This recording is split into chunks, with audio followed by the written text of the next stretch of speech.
Welcome to Quiet Scare, where the whispers are getting louder during the day. Built for leaning in, not drifting off. True accounts narrated into fiction, a blend of truth with a little creative mystery. Although the channel is best known for its sleep-friendly horror, the current collection is better suited for an active daylight listen.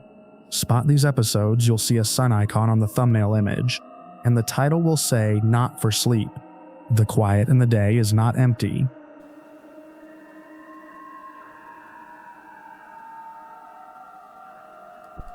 I teach high school history. Most of my students think genealogy is boring as hell, but for me it's like solving a mystery that runs through blood. Every old record feels like a clue, a breadcrumb left behind by people who shouldn't be forgotten. This all started when I decided to trace my own family back farther than the 1800s. I thought I'd hit a dead end with my great-great-grandfather, Henry C., who supposedly died young, but one night scrolling through digitized archives, I found a mention of a land deed in his name, one that shouldn't exist. The coordinates pointed to a section of forest up in the Appalachian foothills. The deed was handwritten and nearly illegible, but one phrase stood out clearly. Includes family ground, do not disturb. That's what got me. Family ground. I'd never heard of a family cemetery before. The next few weeks blurred into late nights and dusty files. Every path I followed hit something strange. Pages missing from local records, names crossed out in census books, entire years skipped in the family Bible I inherited. It didn't feel like neglect, it felt deliberate. When I finally drove out there 3 hours of winding, empty road, I found what looked like an overgrown trail behind a rusted metal gate. The forest felt quiet, not peaceful quiet, hollow quiet, like sound itself had decided to stay out. At the end of the path sat a cluster of moss-covered stones. Most were too eroded to read, but one stood out immediately. A perfectly flat slab of pale stone at the cemetery's center. It wasn't a headstone. It looked almost like an altar. I remember saying out loud, half joking, "Guess this is where Henry's resting, huh?" No echo. When I took out my phone to snap a few pictures, the screen flickered. Every photo turned black, even though the camera worked fine minutes earlier. I laughed, deleted them, tried again, still black. And then I noticed the carvings, faint grooves forming symbols I couldn't recognize, spirals and lines that seemed to twist if I stared too long. My pulse started to race. I told myself it was just exhaustion, maybe low blood sugar, but there was something about those markings, like they were arranged in a pattern that meant something. A message I wasn't supposed to read. I pulled out a sheet of paper and started a pencil rubbing, and that's when I heard it. Distant, low voices, not words exactly, chanting or murmuring, coming from somewhere just beyond the tree line. I froze. The paper tore under my shaking hand. Then a voice, closer this time, gravelly calm. "You shouldn't do that." I spun around. An elderly man was standing a few yards away. Thin, stooped, wearing old overalls and a wide-brimmed hat. I hadn't heard him approach. I'm just documenting," I stammered. "Family research." He looked past me, toward the flat stone. "That ain't family you're researching," he said softly. "That's a door." The words sat between us like a dropped tool in an empty room. I wanted to laugh, to correct him, to turn the conversation back toward the safety of dates and names. But the cemetery didn't feel like a place where you corrected people. It felt like a place where meaning slipped sideways, where language had to be careful not to wake anything listening underneath it. So I pocketed my pencil and I listened. He said it like a warning, not a metaphor. A door. I tried to smile it off, said something about how I didn't mean to trespass. He didn't answer right away, just stared at the flat stone like he was waiting for it to move. Finally, he spoke. "You can take your pictures if you want. They won't come out. Not here, not of that." I swallowed hard. "Why not?" He sighed, a long, heavy sound that carried something like grief. "Because it don't like to be seen." I told myself he was just some local eccentric, probably senile, maybe playing into small-town superstition. But the words dug in deep, like splinters. When I turned back toward the stone, I swear the carvings looked different. The spirals had shifted. My rubbing didn't match what I saw now. My ancestor, Henry C., I said, trying to focus. He owned this land. Do you know anything about him? The old man's expression changed. A flicker of recognition. Then fear. You're one of them then, he whispered. He shuffled forward, eyes wide. You need to leave. Tonight. Before they know you've come. They. He didn't answer. He just turned and started down the path, muttering something under his breath. I caught one phrase. Not all buried stay put. I left soon after, half convinced I'd dreamed the whole encounter. But when I looked back once, I saw him standing by the gate, watching me go. Back home, I unloaded my camera. Every photo from the cemetery was black. Every video file corrupted. Even the audio recorder I'd left running was nothing but static, except one faint section where a voice whispered, "Stop scratching." I checked my notes next. The page with the pencil rubbing was gone. Torn cleanly from the notebook, no sign of it anywhere in my car or bag. Then my computer froze. The screen glitched, lines bending and warping. And when it restarted, the folder with my genealogy files was empty, completely wiped. No matter how many recovery tools I ran, the files were gone. At first, I thought I'd messed something up. Overwrote the folder by accident. But when I opened my browser history, every record of the old deed was gone too. The scanned image, the archive link, even the screenshots I'd taken, all vanished. I went back to the Historical Society the next day. The clerk I'd spoken to, the one who'd helped me find Henry's deed, didn't recognize me. She insisted no record of a Henry C. ever existed in that county. When I pushed, she grew agitated, said I must be confusing it with another family. That night, I dreamed of the flat stone. The carvings weren't carvings anymore.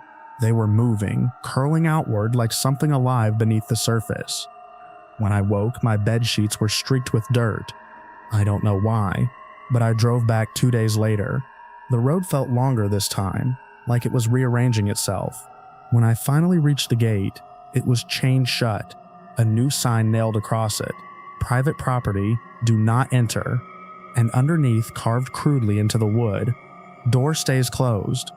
I thought of the caretaker's words, before they know you've come. Maybe it was paranoia, maybe exhaustion, but as I turned the car around, I saw movement in the rearview mirror. Tall, thin shapes slipping between the trees in a way that didn't look like people. I told myself it started with a choice. Open the box, read the letter, step on the wrong ground. The days after made it clear the choice had already been made. It wasn't just the cemetery that had noticed me. It was the lineage, and the lineage was pruning. When you spend years researching history, you learn to trust patterns. Records don't just vanish, not without reason. But the harder I tried to prove what I'd found, the less reality seemed to cooperate. By the next week, no one in my family remembered Henry C. at all. Not my mother, not my aunt, not even the cousin who used to brag about our Appalachian roots. When I mentioned his name, they'd frown like I was making it up. Then the real nightmare began. The photographs I knew I'd taken before visiting the cemetery started glitching too, random black squares spreading across the images. Like the corruption was contagious. Even pictures of my students, my house, my own face, the black areas grew larger every day. I tried printing one, and the printer shrieked, an awful mechanical grind, and spat out a page entirely black except for a faint outline of that same spiral pattern from the stone. That's when I stopped sleeping. I started hearing whispers in the quiet moments, when grading papers, when washing dishes, always behind me, always too low to make out. And the smell, damp earth, old stone. Sometimes it clung to my clothes even after showering. One night, while scanning old family documents for backups, the screen flickered and showed a single file I didn't recognize. Door opening. I clicked it.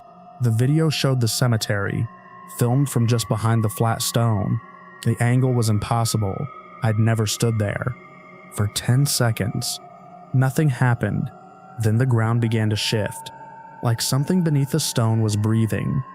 The frame blurred. The audio warped into that same whisper I'd heard before. We never left.